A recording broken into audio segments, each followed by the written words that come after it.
Everyone, তো তোমাদের কাছে একটা জিনিস শেয়ার করছি।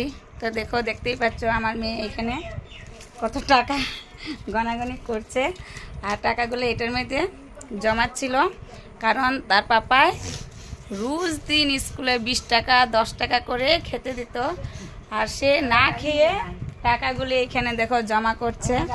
আগে 10,000 টাকা হয়েছিল, ব্যাংকে ফেলেছে, আর এখন দেখো এখন কত আমি জানি না। আমাকে রোজ দিন বলে, মা আমি টাকাগুলি বার করব, গণবো কত হয়েছে।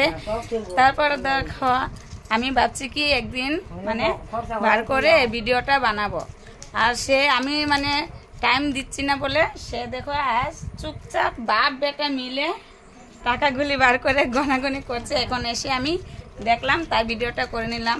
তো দেখো কার কার সন্তানরা এইভাবে টাকা মানে স্কুলে না খেয়ে জমা করে। দেখো রোজ দিন 20 টাকা, এখানে সব 20 টাকা, দেখো 20 টাকা, আর এখানে হলো এই যে সব 10 টাকা, মানে 10 টাকা 20 টাকা মানে রোজ দিন দিতে হয়।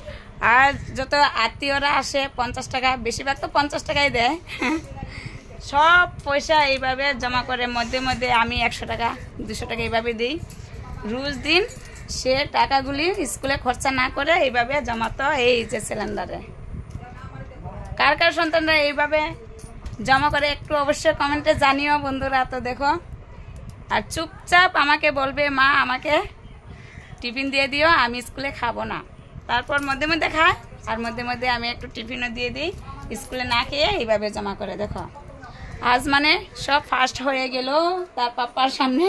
তার পাপা কিন্তু দিতে চায় না, স্কুলে খায় না বলে দেব না, স্কুলে খাবি তাহলে নিবি, কিন্তু সে বলে কি না আমি খাই, কিন্তু খায় না। এই দেখো সব জমা করে দিই। তো এখন কি টাটা।